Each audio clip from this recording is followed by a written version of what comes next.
नमस्कार साथियों, Kalyani IAS academy के डिजिटल प्लेटफॉर्म पर आपका हार्दिक स्वागत है। इस लेक्चर में हम औद्योगिक नीतियों या इंडस्ट्रियल पॉलिसीज को बहुत ही अच्छे से पढ़ेंगे एवं समझेंगे। तो शुरू करते हैं उद्योगों से। देखिए, जब किसी विशेष उत्पाद या समान उत्पाद को कई कंपनियों के द्वारा मैन्युफैक्चर किया जाता है तो उन कंपनियों के समूह को ही उद्योग या इंडस्ट्री कहा जाता है। उदाहरण के लिए सैमसंग है, नोकिया है, ओप्पो है, वीवो है, ये सभी कंपनियां मिलकर स्मार्टफोन को मैन्युफैक्चर करती हैं। तो इन कंपनियों के समूह को क्या कहा जाएगा? मोबाइल इंडस्ट्री कहा जाएगा। तो बिल्कुल सीधा हम कह सकते हैं कि जब किसी समान उत्पाद तो जब किसी विशेष या समान उत्पाद को कई कंपनियों के द्वारा विनिर्मित या मैन्युफैक्चर किया जाता है तो उन कंपनियों के समूह को ही उद्योग या इंडस्ट्री कहा जाता है। उदाहरण के लिए कपड़ा उद्योग हो जाएगा, चमड़ा उद्योग हो जाएगा, स्टील इंडस्ट्री हो जाएगा, मोबाइल इंडस्ट्री हो जाएगा इत्यादि।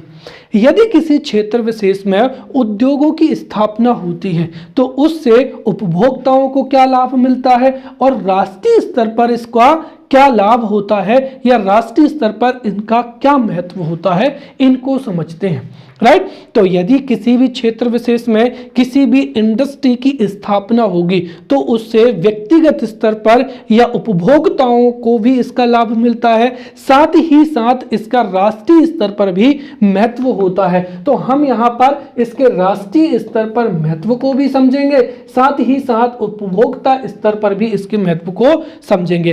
राइट। तो औद्योगिक विकास के लाभ या महत्व को व्यक्तिगत स्तर पर या उपभोक्ता के स्तर पर समझते हैं। सबसे पहली चीज तो यह है कि यदि किसी विशेष क्षेत्र में इंडस्ट्रीज की स्थापना होती है, राइट, तो सीधी सी बात है किसी एक उत्पाद को कई कंपनियां मिलकर बनाएंगी और सीधी सी बात है इस प्रक्रिया में उपभोक्ताओं के पास में उस विशेष प्रोडक्ट को खरीदने के लिए कई वैरायटीज अवेलेबल होंगी। अर्थात उपभोक्ता अपनी मनपसंद शेप, साइज या मनपसंद गुणवत्ता की वस्तु को खरीद सकते हैं। राइट। जैसे कि क्या हो जाएगा? मोबाइल फोन हो जाएगा। राइट। तो इंडस्ट्री की स्थापना होने से कई कंपनियां एक समान प्रोडक्ट को तैयार करती हैं। राइट। इस वजह से उत्पाद की कई किस्में जो है बाजार में उपलब्ध होंगी, फलस्वरूप उपभोक्ता इसका लाभ ले सकेंगे। साथ ही साथ उत्पादों की उपलब्धता में भी क्या होगी? वृद्धि होगी। भारत को आज भी कई इलेक्ट्रॉनिक प्रोडक्ट्स को जो है फॉरेन कंट्री से इंपोर्ट करना पड़ता है। राइट। आप अच्छा कैमरा खरीदें, लैपटॉप खरीदें, आईफोन खरीदें, अच्छी कार खरीदें तो हमें विदेशों से इंपोर्ट करना पड़ता है। क्यों? क्योंकि उनके मैन्युफैक्चरिंग जो कंपनीज हैं वो भारत में स्टैब्लिश ही नहीं हुई हैं। इसीलिए अगर इंडस्ट्री की स्थापना होगी तो हमारे नियर बाई जो एरिया में है वहाँ पर अच्छे क्वालिटी के जो प्रोडक्ट्स हैं उनकी मैन्युफैक्चरिंग होगी और नियर बाई मार्केट में विभिन्न प्रकार के जो प्रोडक्ट्स हैं वो अवेलेबल रहेंगे। तीसरा, गुणवत्ता युक्त उत्पादों की क्या होगी? उपलब्धता होगी। चूंकि एक उत्पाद को कई कंपनियां बनाएंगी इसीलिए कस्टमर उनके प्रोडक्ट को ज़्यादा खरीदे, इसीलिए वो बेहतर से बेहतर क्वालिटी रखने की कोशिश करेंगे। राइट। इसीलिए हर एक कंपनी जो क्वालिटी है या वस्तु की गुणवत्ता है उसको इम्प्रूव करेगी ताकि अधिक से अधिक जो कंज्यूमर है या कस्टमर है वो उनके प्रोडक्ट्स को खरीदें। साथ ही साथ सस्ते दामों पर अच्छे प्रोडक्ट्स जो हैं अवेलेबल होंगे, क्योंकि मार्केट में अगर कंपटीशन होगा, राइट, प्रतिस्पर्धा रहेगी, कंपनियों के बीच में प्रतिस्पर्धा रहेगी तो सभी कंपनियां जो अपना प्रोडक्ट का प्राइस है उसको कम रखेंगी और क्वालिटी को क्या करेंगी? इंप्रूव करेंगी। राइट। और वहीं इसका विपरीत, अगर मार्केट में किसी भी एक कंपनी की मोनोपोली होती है तो वह कंपनी अपने प्राइस को भी बढ़ाती है और क्वालिटी को भी मेंटेन नहीं करती है। लेकिन अगर एक से अधिक कंपनियां होंगी तो सब कंपनियों को कंपटीशन फाइट करने के लिए जो है प्राइस कम रखने पड़ेंगे और क्वालिटी को इंप्रूव करना पड़ेगा। इस वजह से ये जो है इतने लाभ व्यक्तिगत स्तर पर या उपभोक्ता के स्तर पर नागरिकों को प्राप्त होंगे। अब हम समझते हैं कि राष्ट्रीय स्तर पर उद्योगों की स्थापना से क्या लाभ होता है या क्या महत्व होता है। तो सबसे पहला तो क्या हो जाएगा, उद्योगों की स्थापना जो है आर्थिक समृद्धि या आर्थिक विकास के लिए अति आवश्यक है। इसको हम एक उदाहरण से समझते हैं तो ये पूरी की पूरी प्रक्रिया आपको समझ में आ जाएगी। देखिए, यदि उद्योगों की स्थापना होती है तो उससे क्या होगा, उद्योगों की स्थापना होगी तो इंडस्ट्री की अगर हम जैसे मान लेते हैं, ये देखिए, अगर किसी भी क्षेत्र विशेष में उद्योगों की स्थापना होगी तो उसके लिए दो चीजों की जो क्या होगी, रिक्वायरमेंट होगी। भाई किसी भी प्रोडक्ट को अगर मैन्युफैक्चर करना है तो उसके लिए एक तो रॉ मटेरियल चाहिए और दूसरी चीज मैन पावर चाहिए, अर्थात श्रम चाहिए, राइट। तो अगर उद्योगों की स्थापना होगी तो उससे रोजगार में क्या होगी, वृद्धि होगी। और अगर रोजगार में वृद्धि होगी तो जो है रोजगार में वृद्धि होगी तो उससे जिन लोगों को रोजगार मिला है उनकी आय में या बचत में भी क्या होगी, बढ़ोतरी होगी। और आय में और बचत में बढ़ोतरी होगी तो वो अपना जीवन स्तर ऊपर करने के लिए शिक्षा है, स्वास्थ्य है या कई भौतिक वस्तुओं को परचेस करेंगे। अर्थात इससे समग्र जो मांग है, समग्र मांग में भी क्या होगी, बढ़ोतरी होगी। और अगर समग्र मांग में बढ़ोतरी होगी तो फिर इसकी पूर्ति के लिए उत्पादन को भी बढ़ाना पड़ेगा। और उत्पादन को बढ़ाने के लिए नए उद्योगों की क्या होगी, स्थापना होगी। और यदि नए उद्योगों की स्थापना होगी तो पुनः क्या होगा, और अधिक रोजगार में वृद्धि होगी।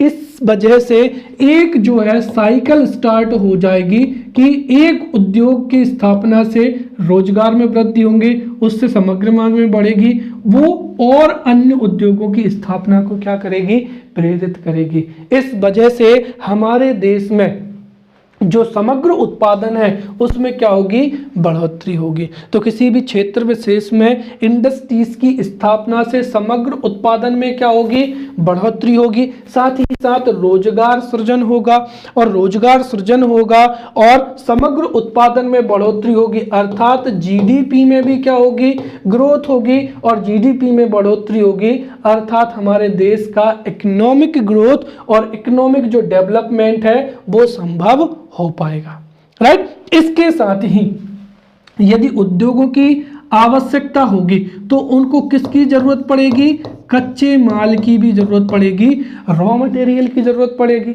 और रॉ मटेरियल कहां से प्राप्त होगा, प्राइमरी सेक्टर से या प्राथमिक क्षेत्र से, अर्थात कृषि एवं जो संबंध गतिविधियां हैं उनके जो उत्पाद हैं उनको कच्चे माल के रूप में उद्योगों में इस्तेमाल किया जाता है। इसी वजह से उद्योगों की स्थापना प्राथमिक क्षेत्र के विकास में भी क्या होती है, सहायक होती है। जो उद्योग होते हैं, उद्योग कृषि उत्पादों का प्रसंस्करण करते हैं और उनका मूल्यवर्धन करते हैं और प्रसंस्करण करते हैं, उनका मूल्यवर्धन करते हैं और फिर जो फाइनल प्रोडक्ट होता है, राइट, उसको तैयार करते हैं। तो इस तरीके से अगर उद्योगों की स्थापना होगी तो उससे अधिक रॉ मटेरियल रिक्वायर्ड होगा, जिसकी पूर्ति के लिए जो है अधिक जो प्राइमरी सेक्टर का जो उत्पाद है उनकी अधिक मांग होगी और इसकी पूर्ति के लिए फिर जो प्राइमरी सेक्टर है अर्थात कृषि एवं आधारित जो गतिविधियां हैं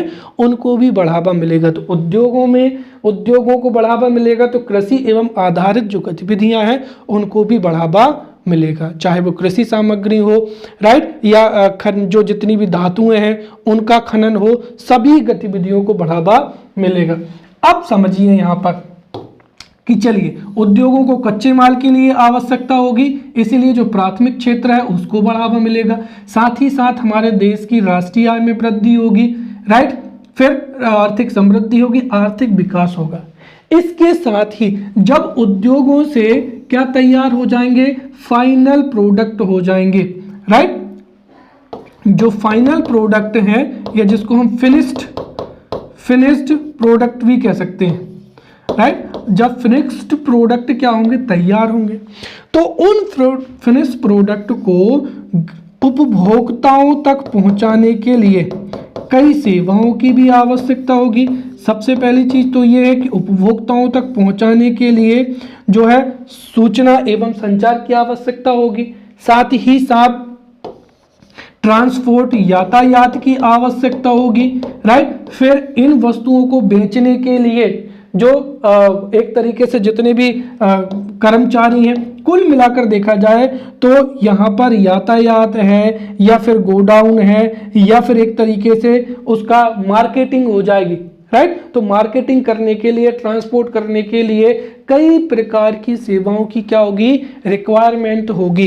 इस तरीके से यह तृतीयक क्षेत्र अर्थात सेवाओं के सृजन में भी क्या होता है, सहायक होता है, राइट। उद्योगों की स्थापना से यातायात एवं संचार, राइट, उद्योगों की स्थापना के लिए बैंकिंग, बीमा एवं अनेक प्रकार की सेवाओं का क्या होता है, विकास होता है। अर्थात तो कुल मिलाकर अगर हम देखें तो यहाँ पर जो औद्योगिक क्षेत्र है वो प्राथमिक क्षेत्र एवं तृतीयक क्षेत्र के विकास के लिए एक ब्रिज के समान कार्य करता है। और अगर किसी भी देश की अर्थव्यवस्था में जो है प्राथमिक क्षेत्र की भूमिका अधिक है तो उसकी जो अर्थव्यवस्था है वो विकासशील अवस्था में ही रहेगी, राइट। और यदि कि उस देश को विकसित अर्थव्यवस्था में सम्मिलित होना है तो जो तृतीय क्षेत्र है उसकी भागीदारी जो है जीडीपी में बढ़नी चाहिए, राइट। तो कुल मिलाकर जिन देशों की अर्थव्यवस्था प्राथमिक क्षेत्र पर आधारित है वो हम पढ़ चुके हैं कि किसमें, विकासशील देशों में सम्मिलित हैं, और जिनमें तृतीय क्षेत्र की भागीदारी ज्यादा है वो विकसित देशों में सम्मिलित हैं। और कोई भी देश प्राथमिक क्षेत्र से तृतीय क्षेत्र की जो तृतीय क्षेत्र आधारित अर्थव्यवस्था तभी संभव हो जाएगी जब किसका विकास होगा, उद्योगों का विकास होगा। तो इस तरीके से उद्योग किसी भी राष्ट्र के आर्थिक विकास या आर्थिक समृद्धि के लिए अति आवश्यक होते हैं, और यही राष्ट्रीय स्तर पर उद्योगों का महत्व है या उद्योग इंडस्ट्रीज का क्या है, लाभ है। क्लियर। अब हम भारत में औद्योगिक विकास की प्रक्रिया को समझते हैं कि भारत में औद्योगिक विकास किस तरीके से प्रारंभ हुआ और औद्योगिक विकास की प्रक्रिया किस तरीके से प्रारंभ हुई, राइट। तो आजादी से पहले भारत में औद्योगिक विकास ना के बराबर हुआ था या आधुनिक औद्योगिक विकास की जो आधारभूत संरचना थी उसी का निर्माण नहीं हो पाया था। दरअसल स्वतंत्रता से पहले भारतीय अर्थव्यवस्था औपनिवेशिक, राइट, तो भारतीय अर्थव्यवस्था औपनिवेशिक अर्थव्यवस्था थी, राइट। तो स्वतंत्रता से पहले भारतीय अर्थव्यवस्था का स्वरूप औपनिवेशिक अर्थव्यवस्था का था, इसलिए अंग्रेजों की जो नीतियां थी वो अंग्रेजों के हितों में थी। साथ ही साथ अंग्रेजों ने ऐसी नीतियां लागू की ताकि वो भारत से कच्चे माल को आसानी से ब्रिटेन भी जा सके, तो भारत से आसानी से कच्चे माल को जो है निर्यात करके, राइट, ब्रिटेन भेज सके, और ब्रिटेन से, राइट, जो तैयार वस्तुएं थी या फिनिश्ड प्रोडक्ट थे उनको, तैयार वस्तुओं को कहां पर, भारत में बेच सकें। इस तरीके से अगर हम देखें तो स्वतंत्रता से पहले भारत, राइट, स्वतंत्रता से पहले भारत कच्चे माल का निर्यातक बनकर रह गया ताकि कच्चे माल के निर्यात से ब्रिटेन में जो है उत्पादित या तैयार वस्तुओं का उत्पादन हो सके, और फिर ब्रिटेन में जो वस्तुओं का निर्माण होता था उनका आयात करके भारत में बेचा जाता था। इस वजह से भारतीय कृषि बहुत बुरी तरीके से प्रभावित हुए। भारत की हस्त शिल्प कलाएं जो कि विश्व प्रसिद्ध थीं वो बहुत बुरी तरीके से प्रभावित हो गई या बर्बाद हो गई। साथ ही साथ कृषि की जो आर्थिक वृद्धि दर थी वह भी नकारात्मक रहने लगी, और यही कारण था कि स्वतंत्रता के समय हमारे देश में भयंकर जो थी भुखमरी की समस्या थी, खाद्यान्न की समस्या थी, और औद्योगिक विकास ना के बराबर था, राइट। स्वतंत्रता से पहले औद्योगिक विकास ना के बराबर था, परंतु कुछ कुछ कंपनियों की या कुछ कुछ उद्योगों की स्थापना हो गई थी। उदाहरण के लिए 2 फैक्ट आप याद रखें। स्वतंत्रता से पहले सूती मिल की स्थापना हो चुकी थी, तो सन 1854 में, कब? सन 1854 में सूती मिल की स्थापना बॉम्बे में कावसजी नानाभाई डाबर के द्वारा की गई थी, राइट। तो सूती मिल की स्थापना 1854 में ही हो चुकी थी, बॉम्बे में हुई थी और कावसजी नानाभाई डाबर ने की थी। तो वहीं 1855 में जूट मिल की स्थापना की गई थी, कहां पर? रिसरा, जो कि कोलकाता के पास में है, राइट। इन उद्योगों की स्थापना जो है स्वतंत्रता से पहले हो गई थी। और जैसे ही हमारा देश स्वतंत्र हुआ था, तो हमारे देश के समक्ष जितनी भी चुनौतियां थीं, राइट, गरीबी की, भुखमरी की, खाद्यान्न समस्या की, राइट, और औद्योगिक विकास की, उन सब के समाधान के लिए भारत ने पंचवर्षीय योजनाओं का मार्ग अपनाया। साथ ही साथ देश में औद्योगिक विकास के लिए औद्योगिक नीतियों का निर्धारण भी किया, राइट। और इन्हीं औद्योगिक नीतियों के निर्धारण से ही हमारे देश का औद्योगिक विकास जो है वो संभव हो पाया, राइट। तो इस लेक्चर में जो है हम यहाँ पर औद्योगिक नीतियों को बहुत अच्छे से पढ़ेंगे, राइट, क्योंकि औद्योगिक विकास के लिए जो आधारभूत संरचना है वो औद्योगिक नीतियों के द्वारा प्रस्तुत की जाती है। इसीलिए यहाँ से प्री में कई प्रकार के जो हैं MCQs बन सकते हैं। तो अगर हम औद्योगिक नीतियों की बात करते हैं तो सीधी सी बात है, ऐसी नीतियां जो औद्योगिक विकास में, उद्योगों की स्थापना में, उद्योगों के नियंत्रण में महत्वपूर्ण भूमिका निभाते हैं, उन नीतियों को ही क्या कहा जाता है? औद्योगिक नीतियां कहा जाता है। और जो औद्योगिक नीतियां हैं, औद्योगिक विकास के लिए आधारभूत ढांचे का कार्य करती हैं, साथ ही साथ विकास की कार्य योजना को प्रस्तुत करती हैं। तो जो आर्थिक नीतियां हैं वो आर्थिक विकास के लिए, औद्योगिक विकास के लिए आधारभूत ढांचे का निर्माण करती हैं और विकास की कार्य योजना प्रस्तुत करती हैं। स्वतंत्रता के पश्चात हमारे देश में उद्योगों की स्थापना के लिए, नियंत्रण के लिए, राइट, या औद्योगिक विकास के लिए 1948 में ही 6 अप्रैल 1948 को भारत की पहली औद्योगिक नीति की घोषणा की गई थी। और इस नीति की घोषणा डॉक्टर श्यामा प्रसाद मुखर्जी के द्वारा की गई थी, जो कि उस समय के उद्योग मंत्री थे, राइट। तो ये फैक्ट भी आपको याद होना चाहिए। स्वतंत्रता के बाद में, राइट, स्वतंत्रता के बाद भारत की पहली औद्योगिक नीति की घोषणा 6 अप्रैल 1948 को की गई थी, राइट। और इसकी घोषणा डॉक्टर श्यामा प्रसाद मुखर्जी के द्वारा की गई थी। अब भारत की जो प्रमुख औद्योगिक नीतियां हैं उनको हम क्रमबद्ध तरीके से पढ़ेंगे, राइट। और यहाँ से जो नई औद्योगिक नीति है 1991 की, यहाँ से कई प्रकार के प्रश्न पूछे जाने की संभावना है, राइट। और सबसे महत्वपूर्ण बात यह है कि यहाँ से MCQs बनेंगे, वो हमको तैयार करते चलना है। साथ ही साथ पूरी की पूरी प्रक्रिया को समझना है, ताकि आपको जो LPG सुधार हैं, राइट, लिबरलाइजेशन, प्राइवेटाइजेशन और ग्लोबलाइजेशन, ये इनके कंसेप्ट क्या होते हैं वो आपको तभी समझ में आएंगे जब आप इन नीतियों को पढ़ेंगे। आखिरकार इन नीतियों में कुछ ना कुछ तथ्य तो ऐसे रहे होंगे जिसकी वजह से नए आर्थिक सुधारों की आवश्यकता पड़ेगी, राइट। तो हम यहाँ पर क्रम से एक एक जो औद्योगिक नीति है उसको बहुत ही अच्छे से पढ़ेंगे, राइट। बहरहाल एक माइंड मैप बनाने के लिए आप याद रख सकते हैं कि जो प्रथम औद्योगिक नीति थी वो 1948 में लागू की गई थी, जिसमें उद्योगों की 4 श्रेणियां निर्धारित थी। उसके बाद में औद्योगिक नीति 1956 में लागू की गई, जिसमें उद्योगों की 3 श्रेणियां थी। और इस नीति की एक और महत्वपूर्ण विशेषता ये थी कि इस नीति के द्वारा ही निजी क्षेत्र के उद्योगों को लाइसेंस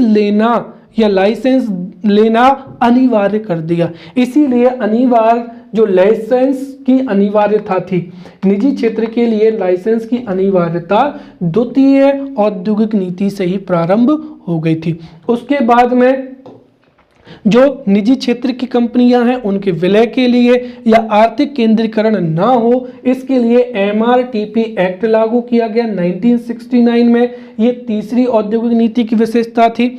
उसके बाद में 1973 की औद्योगिक नीति हो जाएगी, जिसमें मूलभूत या कोर इंडस्ट्रीज की अवधारणा का विकास हुआ।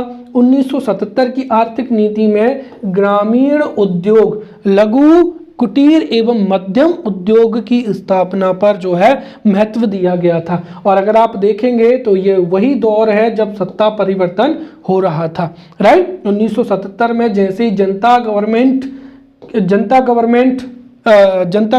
आई तो जनता गवर्नमेंट ने ग्रामीण विकासों पर जो है महत्व दिया था, और साथ ही साथ जो है निवेश को भी प्रतिबंधित कर दिया था।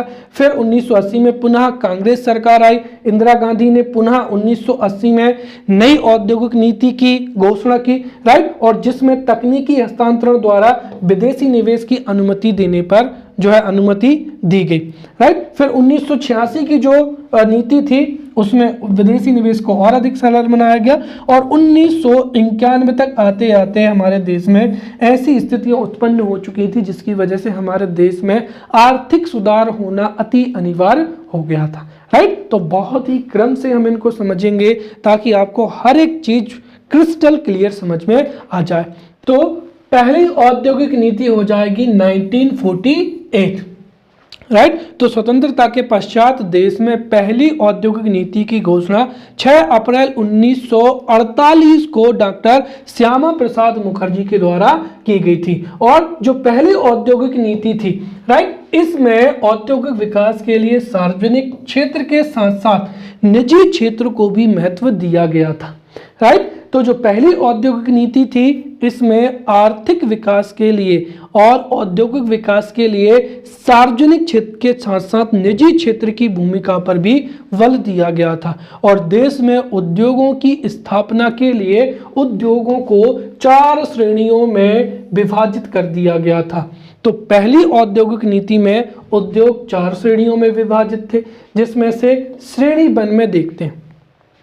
देखिए, जो उद्योग श्रेणी वन में थे उनकी स्थापना एवं नियंत्रण का अधिकार सरकार के पास में था, अर्थात श्रेणी 1 के उद्योगों की स्थापना का एवं नियंत्रण का जो एकाधिकार था वो सरकार के पास में था। और श्रेणी 1 में 3 उद्योग सम्मिलित थे, जो कि क्या हो जाएंगे, अस्त्र शस्त्र या युद्ध सामग्री हो जाएगी, परमाणु ऊर्जा एवं क्या हो जाएगा, रेल परिवहन हो जाएगा। और यहाँ से एमसीक्यूज बनने की पूरी संभावना है।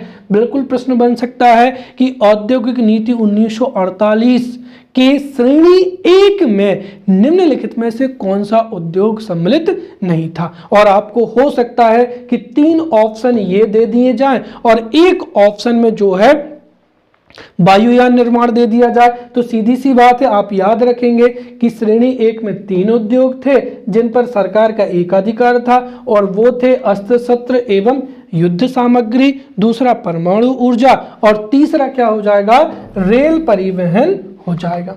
फिर श्रेणी 2 हो जाएगी, राइट। तो श्रेणी 2 में ऐसे उद्योगों को सम्मिलित किया गया था जिनकी स्थापना का अधिकार तो सरकार के पास में था, साथ ही साथ यदि ये उद्योग निजी क्षेत्र के द्वारा स्थापित किए गए थे तो उनको निजी क्षेत्र में ही बने रहने दिया गया। तो श्रेणी 2 के उद्योगों की स्थापना का उत्तरदायित्व सरकार के पास में था, परंतु यदि निजी क्षेत्र के उद्योग थे तो उनको वैसे ही बने रहने दिया गया। और जो निजी औद्योगिक इकाइयां थीं उनके कार्यों के मूल्यांकन के आधार पर 10 वर्ष बाद उनका निर्णय किया जाना था, और उनके आधार पर ही उनका राष्ट्रीयकरण का प्रावधान रखा गया। और श्रेणी जो 2 था, श्रेणी 2 के उद्योग में 6 उद्योग थे। उदाहरण के लिए इस्पात, कोयला, वायुयान निर्माण, जहाज निर्माण, टेलीफोन एवं क्या हो जाएगा, वायरलेस निर्माण, खनिज तेल एवं उद्योग। तो ये 6 उद्योग ऐसे उद्योग थे, राइट। अगर इनसे संबंधित नई कंपनियों की स्थापना होनी थी तो उसका जिम्मेदारी सरकार के पास थी, परंतु यदि निजी क्षेत्र की कंपनियां थी तो उनको उसी निजी क्षेत्र में ही बने रहने दिया गया, परंतु 10 वर्ष बाद उनके राष्ट्रीयकरण का प्रावधान भी था। तो ये श्रेणी 2 के उद्योग हो जाएंगे। तो श्रेणी 1 में 3 उद्योग हो जाएंगे, श्रेणी 2 में 6 उद्योग हो जाएंगे और श्रेणी 3 में कितने हो जाएंगे? 18 उद्योग हो जाएंगे।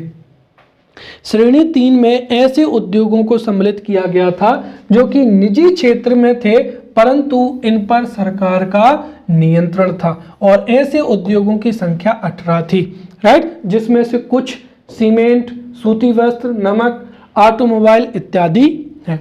फिर श्रेणी 4 के उद्योग। श्रेणी 4 में ऐसे उद्योगों को सम्मिलित किया गया था जो कि जिन पर सरकार का बहुत ही कम नियंत्रण था। नियंत्रण तो था लेकिन कैसा? कम।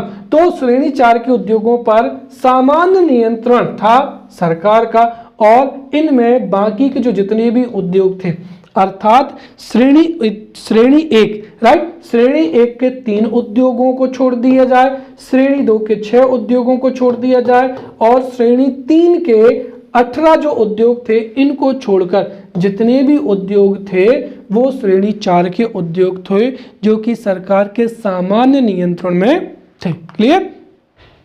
अब आ जाएगी औद्योगिक नीति 1956, राइट। तो 1956 की औद्योगिक नीति भारत के औद्योगिक विकास के लिए द्वितीय औद्योगिक नीति थी, और इस औद्योगिक नीति का उद्देश्य था भारी उद्योगों का विकास करना, ताकि हमारे देश में जो है कई प्रकार की मशीनों का जो है मैन्युफैक्चर किया जा सके। साथ ही साथ सार्वजनिक एवं सरकारी औद्योगिक क्षेत्रों को विस्तार देना और जो क्षेत्रीय असमानताएं थी उसको कम करना।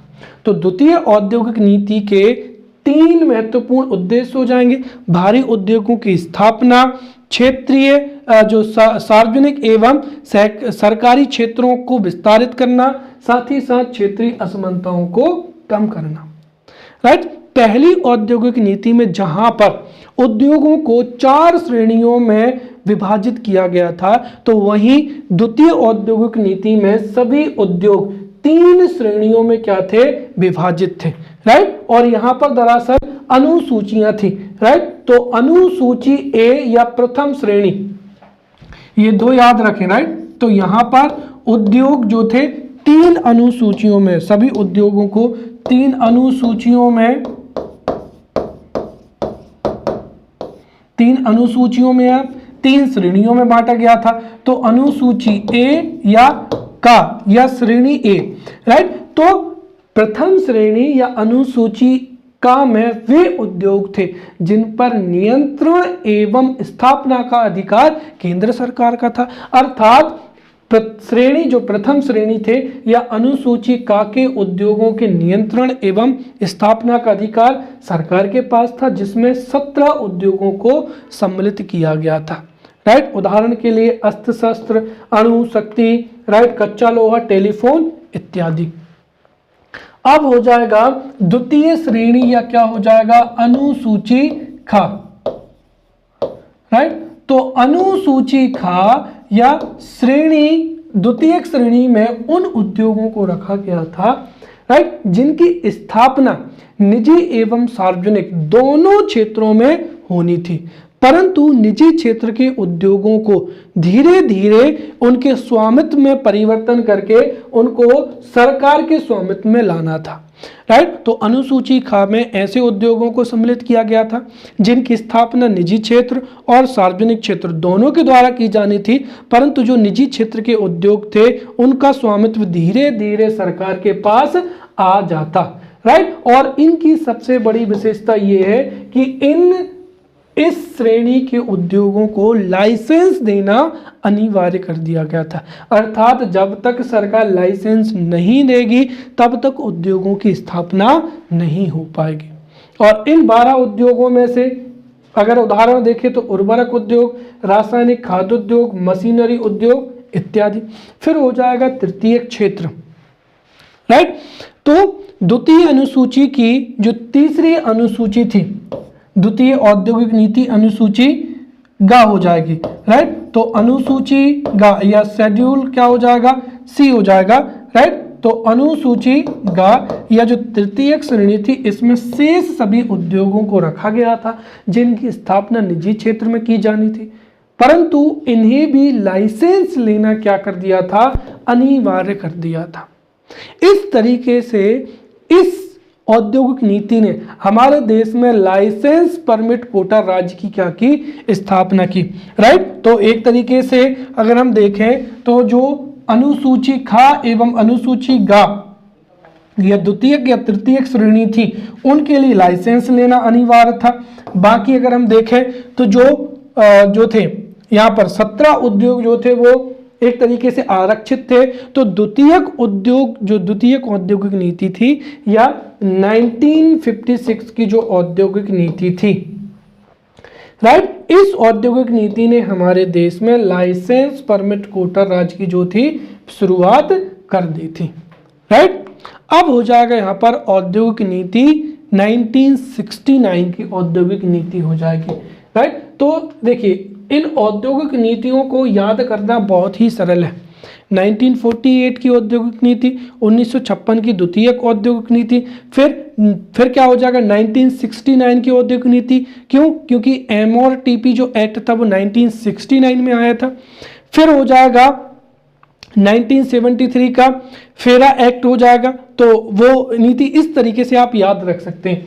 तो अब हम यहाँ पर चर्चा करेंगे तृतीयक औद्योगिक नीति की। औद्योगिक नीति क्या हो जाएगा 1969 हो जाएगा, राइट। तो औद्योगिक नीति 1969 की जो कि तृतीयक क्या थी, औद्योगिक नीति थी। और इस औद्योगिक नीति की विशेषता ये थी कि इस नीति के तहत ही जो है हमारे देश में MRTP एक्ट लाया गया था, राइट, जिसका अंग्रेजी में क्या हो जाएगा monopolistic, right, restrictive trade practice act, right. तो monopolistic restrictive trade practice act या एकाधिकार प्रतिबंधक व्यापार प्रक्रिया क्या हो जाएगा, अधिनियम हो जाएगा। और ये क्यों आवश्यक था? देखिए निजी क्षेत्र की कंपनियां जो है आर्थिक केंद्रीकरण ना कर सकें, राइट, और अगर आर्थिक केंद्रीकरण हो जाएगा तो सीधी सी बात है उससे जो वित्तीय असमानता है या आर्थिक असमानता है वो क्या होगी, बढ़ेगी, राइट। अर्थात अमीर अमीर होते जाएंगे और गरीब क्या हो जाएंगे, गरीब होते जाएंगे, राइट। तो आर्थिक असमानता को रोकने के लिए या फिर जो व्यापार की अवैध प्रैक्टिसेस हैं उनको रोकने के लिए या फिर जो वाणिज्यिक प्रक्रियाएं हैं उनमें सुधार के लिए इस नीति के तहत ही MRTP एक्ट लाया गया था, राइट। तो औद्योगिक नीति 1969 के तहत हमारे देश में आर्थिक केंद्रीकरण को रोकने के लिए, आर्थिक सुधार को बढ़ावा देने के लिए, कंपनियों की व्यापारिक एवं वाणिज्यिक प्रक्रियाओं के निगमन के लिए monopolistic restrictive trade practices act या एकाधिकार तथा प्रतिबंधक व्यापार प्रक्रिया अधिनियम 1969 जो था वो पारित किया गया था, राइट। और इस कंपनी में या इस जो एक्ट था इसमें यह भी डिफाइन किया गया था कि ऐसी कंपनी जिसकी संपत्ति 100 करोड़ से अधिक थी, राइट, 100 करोड़ से अधिक थी, उस कंपनी को ही क्या कहा गया, MRTP कंपनी कहा गया, राइट। तो MRTP जो कंपनी थी वो कंपनी थी जिसकी संपत्ति कितनी थी, 100 करोड़ की थी। तो यहां से भी जो है MCQs बन सकता है कि कंपनियां जिनकी संपत्ति 100 करोड़ से अधिक थी उन कंपनियों को औद्योगिक नीति 1969 के तहत क्या नाम दिया गया था, तो वो हो जाएगा MRTP कंपनी। साथ ही साथ इस औद्योगिक नीति के तहत देश में निजी क्षेत्र की जितनी भी कंपनियां थी, राइट, उनको यदि विस्तार करना है या फिर दो कंपनियों को मिलकर क्या करना है, मर्ज होना है, तो इसके लिए भी सरकार की अनुमति क्या थी, आवश्यक थी। अर्थात 25 करोड़ या उससे अधिक संपत्ति वाली कंपनियों को विस्तार की सीमा के लिए सरकार की जो थी अनुमति आवश्यक थी और इस सीमा को ही क्या कहा गया, MRTP सीमा कहा गया, राइट। तो MRTP जो सीमा थी वो 1969 में कितनी निर्धारित की गई थी? 25 करोड़ निर्धारित की गई थी, जिसे और धीरे धीरे बढ़ाता चला गया, राइट। और 1980 की जो औद्योगिक नीति थी उसमें MRTP जो सीमा थी उसको बढ़ाकर 50 करोड़ कर दिया गया। तो वहीं 1985 में इस सीमा को बढ़ाकर 100 करोड़ कर दिया गया, राइट। अगली हो जाएगी औद्योगिक नीति 1973, राइट। तो औद्योगिक नीति 1973 की सबसे महत्वपूर्ण विशेषता ये थी कि इस नीति में कोर इंडस्ट्रीज या मूलभूत उद्योग को महत्व दिया गया, राइट। और मूलभूत या कोर इंडस्ट्रीज की स्थापना को लेकर अधिक ध्यान दिया गया। अब जो कोर इंडस्ट्रीज होती हैं, राइट, उनका मतलब क्या होता है वो समझते हैं। देखिए, कोर इंडस्ट्रीज ऐसी इंडस्ट्रीज होती हैं जिनकी फॉरवर्ड लिंकेजेस, राइट, या फिर अगर हम देखें तो बैकवर्ड जो लिंकेजेस हैं, राइट, ये दोनों ही क्या होती हैं? अधिक उपयोगी होते हैं। जैसे उदाहरण के लिए अगर हम देखें, सीमेंट उद्योग है। अब अगर आप मार्केट में देखें कि अगर मार्केट में सीधी सी बात है, यदि मार्केट में सीमेंट की बिक्री ज़्यादा हो रही है तो इसका मतलब क्या होगा? सीमेंट की बिक्री ज़्यादा हो रही है, इसका मतलब ये है कि हमारे देश में जो निर्माण का कार्य है, राइट, कंस्ट्रक्शन का कार्य है, वो बहुत क्या है? ज़्यादा चल रहा है। हो सकता है सड़कें कंस्ट्रक्ट हो रही हो, भवन कंस्ट्रक्ट हो रही हो, बिल्डिंग कंस्ट्रक्शन हो रहे हो, और जो कि इकोनॉमिक ग्रोथ का क्या है? एक साइन है, राइट। और अगर भवन निर्माण होगा तो सीधी सी बात है जो अशिक्षित वर्ग है उनको भी क्या मिलेगा? इन क्रियाओं में रोजगार मिलेगा। असंगठित क्षेत्र के कई मजदूरों को जो कंस्ट्रक्शन वर्क होता है उसमें रोजगार मिलता है। और कुल मिलाकर यह है कि अगर निर्माण का कार्य होगा तो उससे लोहे की भी क्या होगी? आवश्यकता होगी, राइट। तो लोहा है, फिर गिट्टी हो जाएगा, रेत हो जाएगी, वहीं फिर निर्माण कार्य के लिए इंजीनियर्स की आवश्यकता तो होगी। तो कुल मिलाकर अगर आप देखें तो अगर सीमेंट की बिक्री ज़्यादा हो रही है या सीमेंट उद्योग का विकास हो रहा है तो इसका मतलब ये है कि निर्माण कार्य अच्छा चल रहा है, असंगठित क्षेत्र के लोगों को रोजगार मिल रहा है, लोहे की ये जो जितनी भी वस्तुएं हैं, टूल्स हैं, उनकी बिक्री अच्छी हो रही है, जो इंजीनियर हैं, राइट, या जो आर्किटेक्ट हैं, उनको भी क्या होंगे? रोजगार मिलेंगे। इसके साथ ही जो बैकवर्ड लिंकेजेस है, अर्थात सीमेंट किससे बनता है?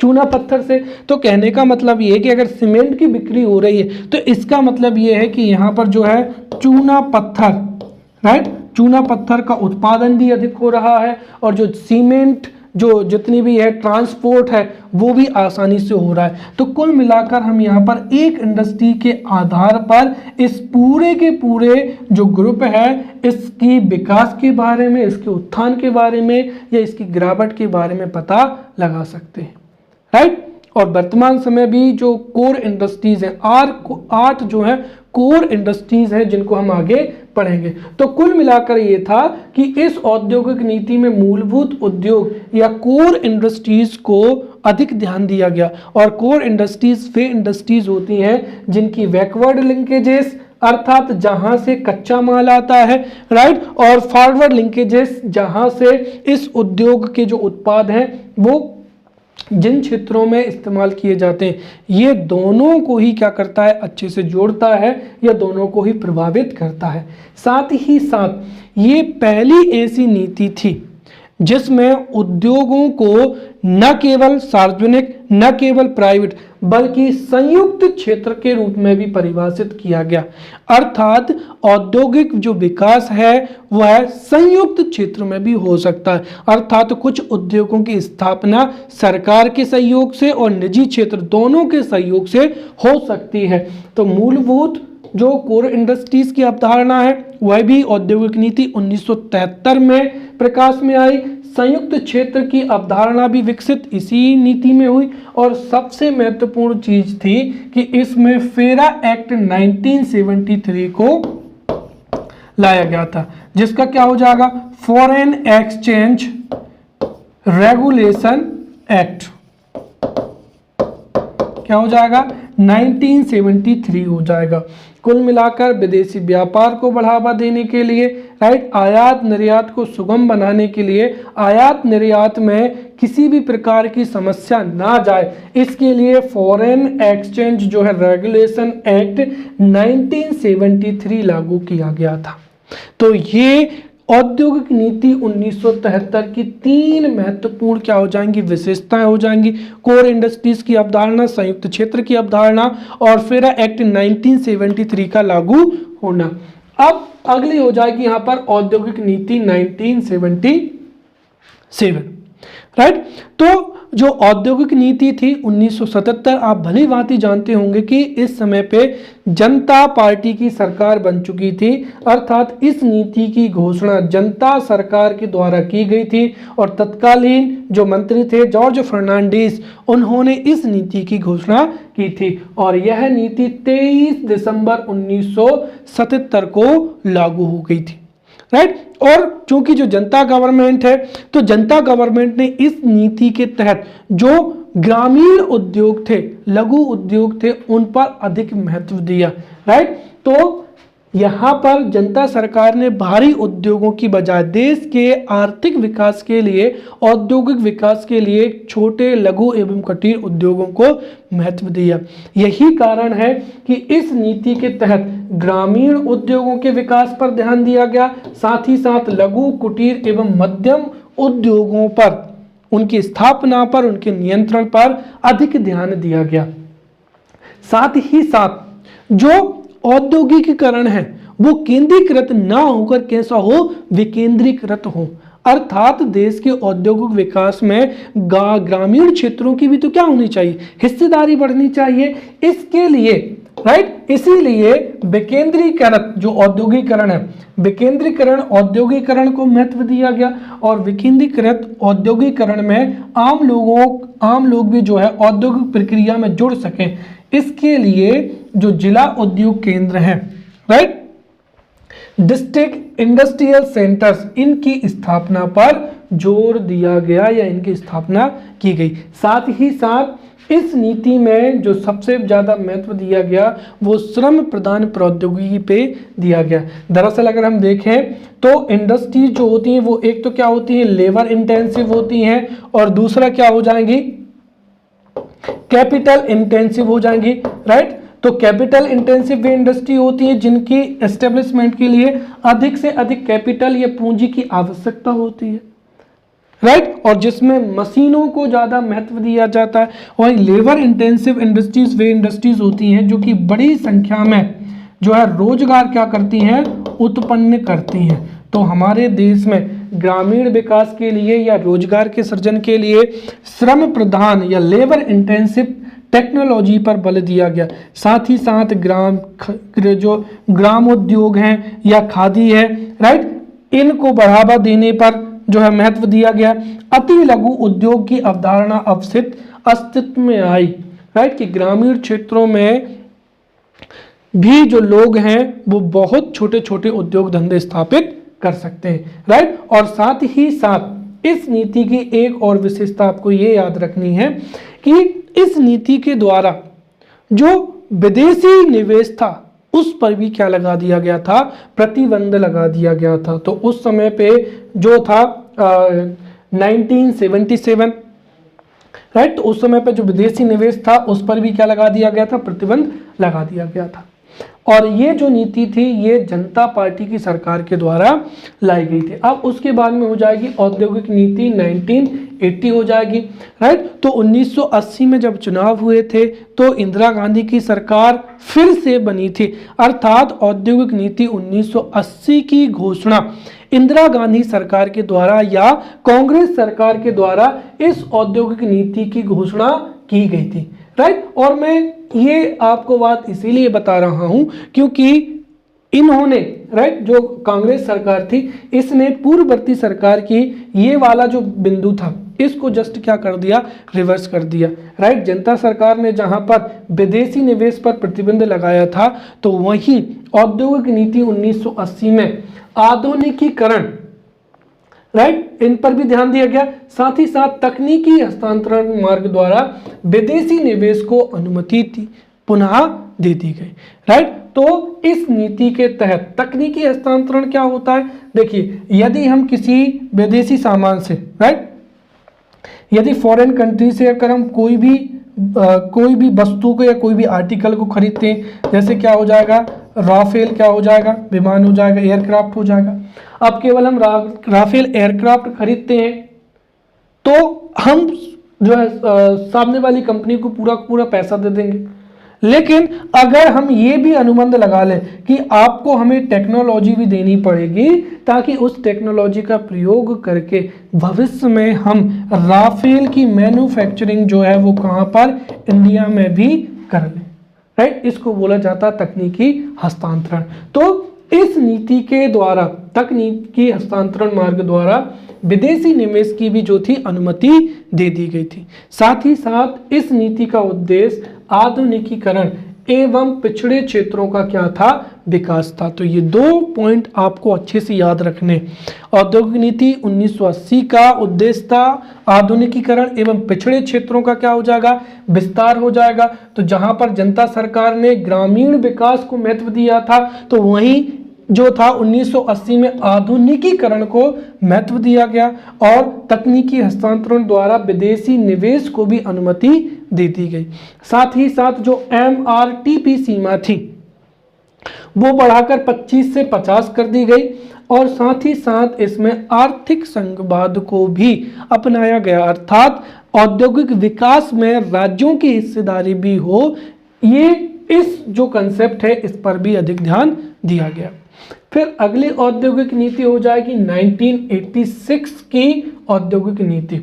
राइट, जो 1986 की औद्योगिक नीति थी, इस औद्योगिक नीति में विदेशी निवेश को और अधिक क्या किया गया, सरल बनाया गया। क्योंकि सीधी सी बात है, अगर उद्योगों की स्थापना होना है तो उसके लिए पूंजी की तो रिक्वायरमेंट होगी ही सही, और पूंजी का स्रोत क्या है, विदेशी निवेश पूंजी का जो है वर्तमान समय में या उस समय में भी एक प्रमुख क्षेत्र था।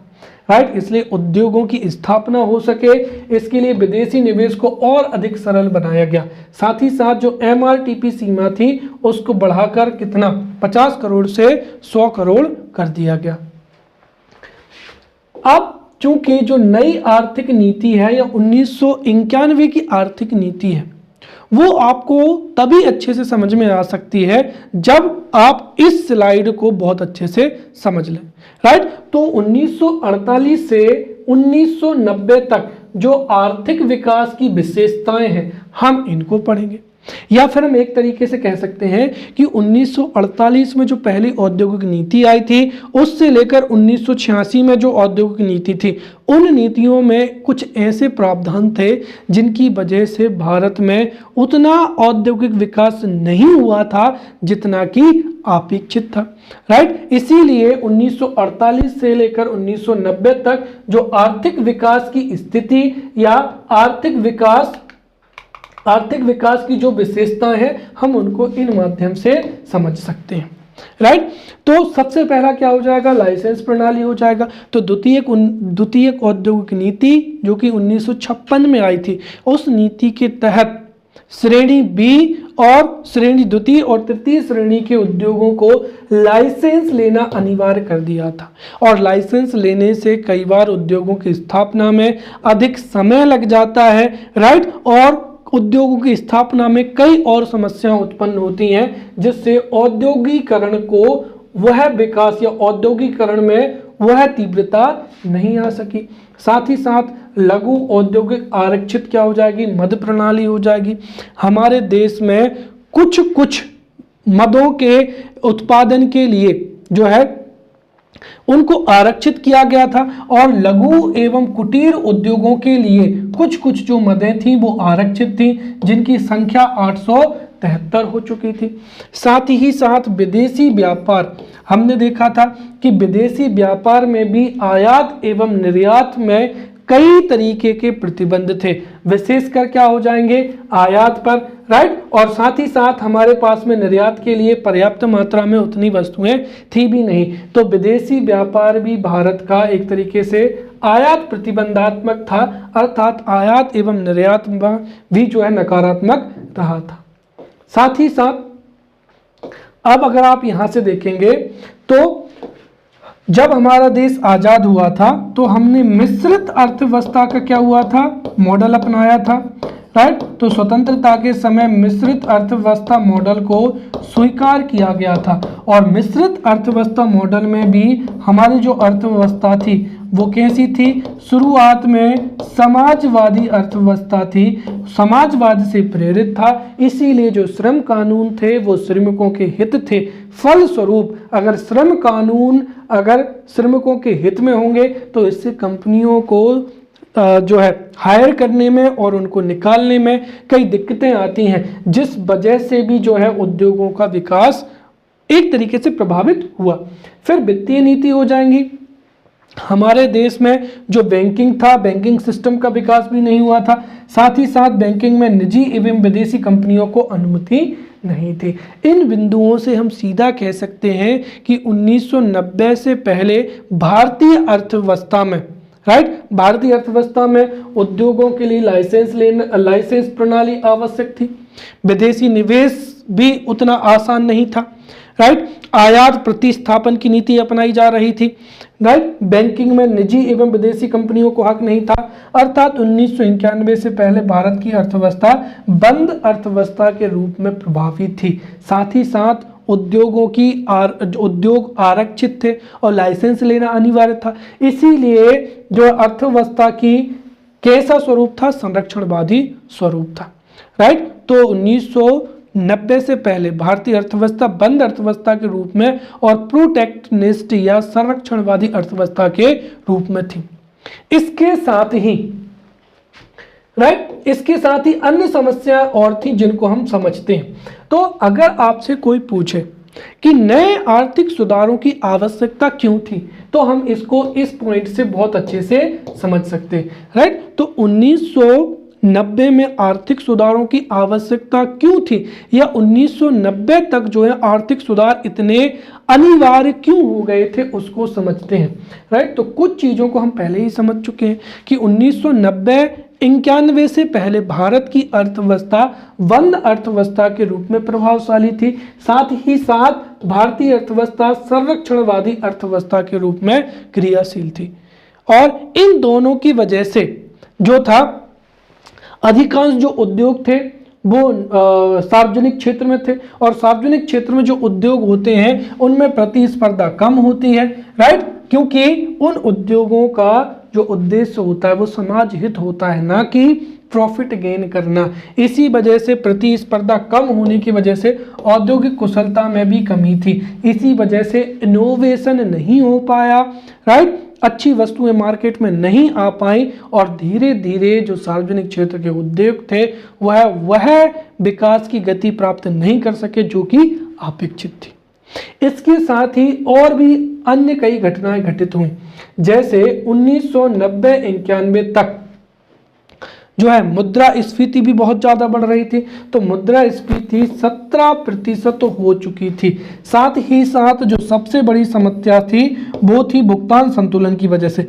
हुआ क्या था कि खाड़ी देशों में युद्ध हो गया था और भारत अपना अधिकांश जो क्रूड ऑयल है वो खाड़ी देशों से ही परचेज करता है और इन देशों में युद्ध चल रहा था, इसीलिए भारत को महंगे दामों पर तेल को आयात करना पड़ रहा था और भारत के लिए जो है फॉरेक्स रिजर्व में भारी क्या आ चुकी थी, कमी आ गई थी।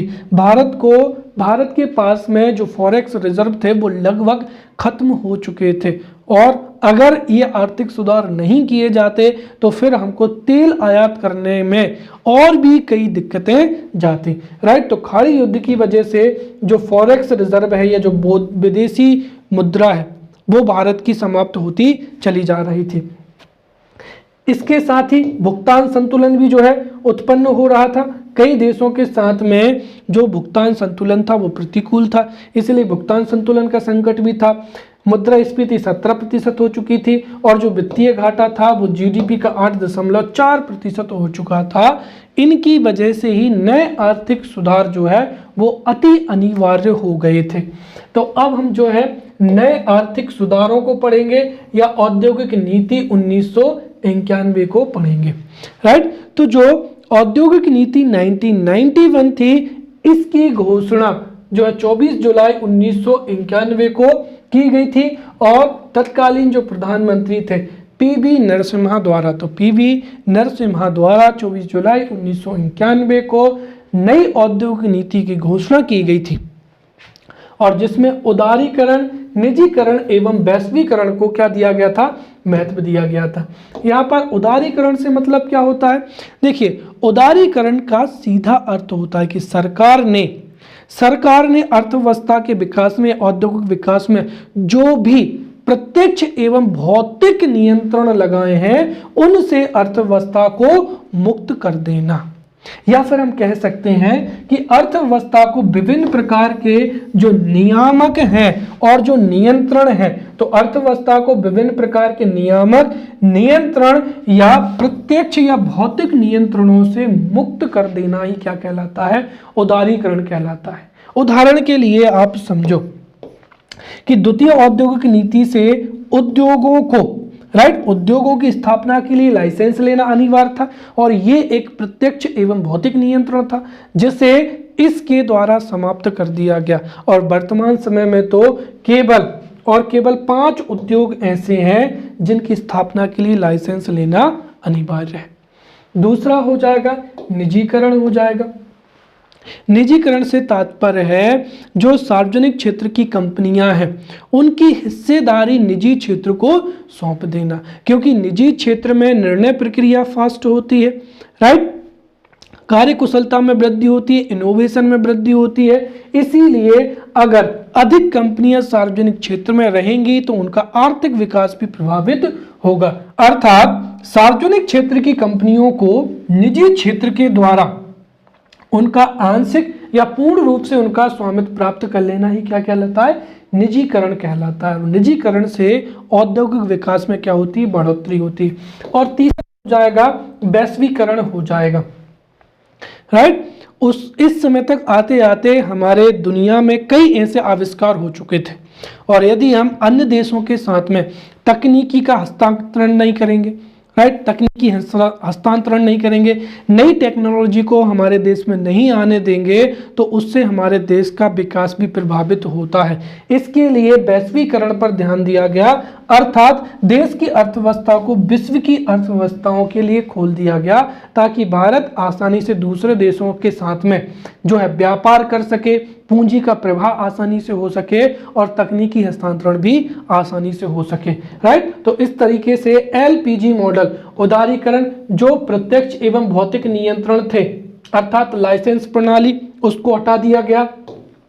सार्वजनिक क्षेत्र के जो उद्यम थे उनमें से अधिकांश उद्यम की जो हिस्सेदारी थी या स्वामित्व निजी क्षेत्र को सौंप दिया गया और वैश्वीकरण अर्थात दूसरे देशों से अर्थव्यवस्था के संबंधों को मजबूत किया गया, राइट।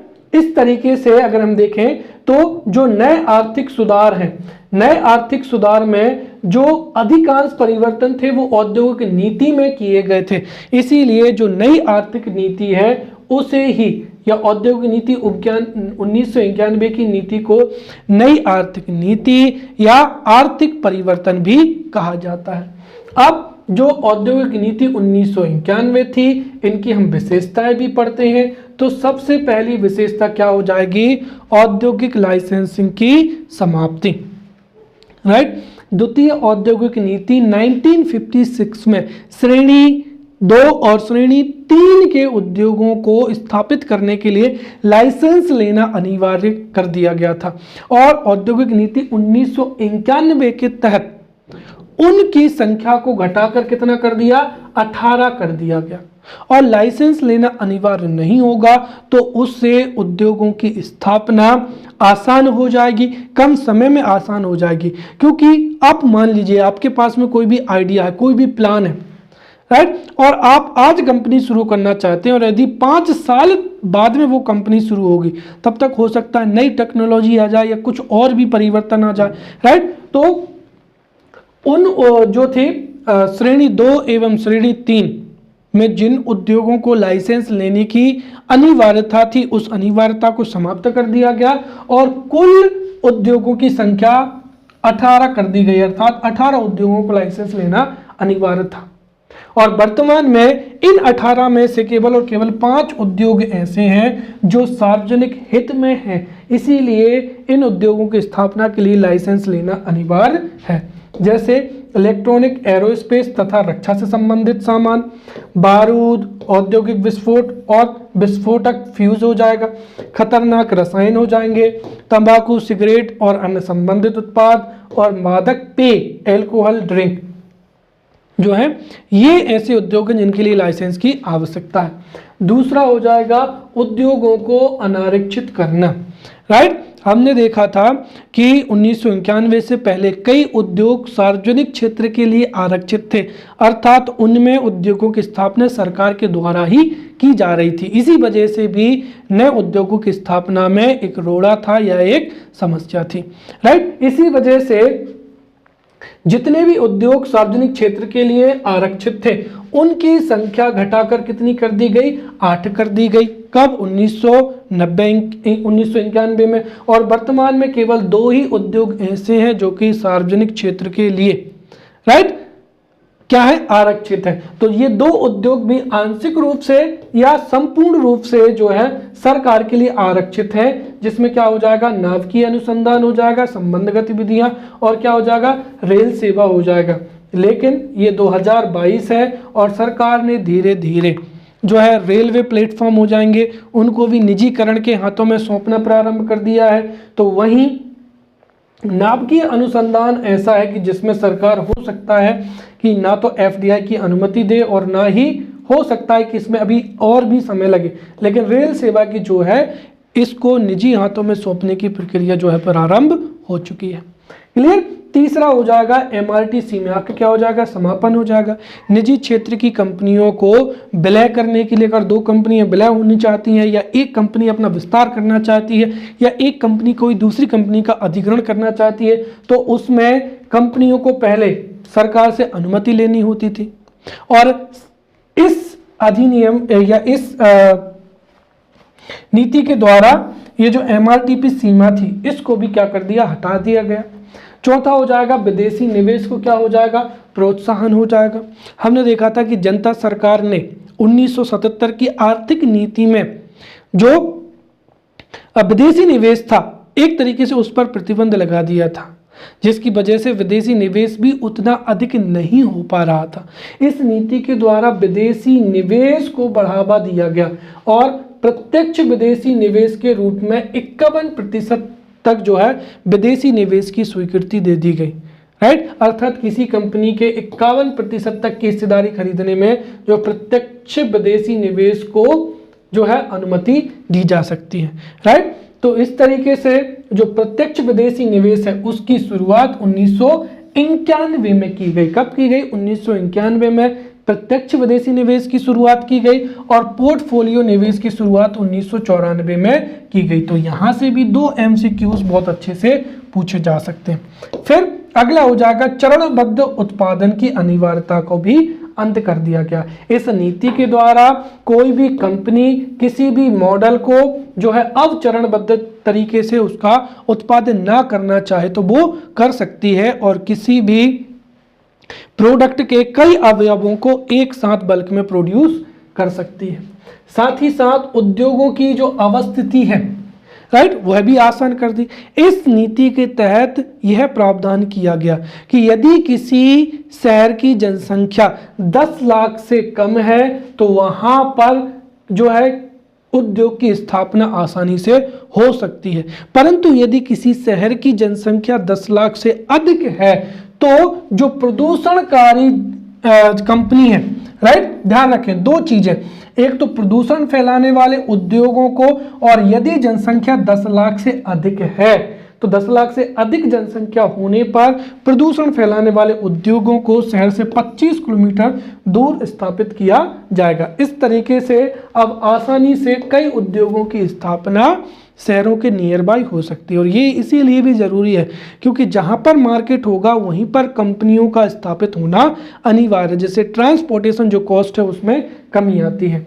अन्य परिवर्तन भी किए गए थे और सबसे बड़ा परिवर्तन तो यही था कि 1991 से पहले जहाँ पर संरक्षणवादी नीति थी, अर्थात जो निजी क्षेत्र था उसको अंडर एस्टिमेट किया जा रहा था, तो अब इस नीति के द्वारा जो निजी क्षेत्र थी उसकी भूमिका में वृद्धि किया गया, राइट। और इसके साथ साथ आधुनिकीकरण के लिए भी जो विदेशी तकनीक के प्रवेश की भी क्या दे दी गई, स्वतंत्रता दे दी गई। इस तरीके से नए आर्थिक सुधार क्या है हमारे देश में लागू हुए हैं, राइट। तो इस तरीके से हमारे देश में औद्योगिक नीतियों के माध्यम से हमने समझा कि किस तरीके से औद्योगिक विकास की प्रक्रिया प्रारंभ हुई जो कि वर्तमान समय तक चल रही है, राइट। तो अगले लेक्चर में मिलते हैं, तब तक के लिए धन्यवाद।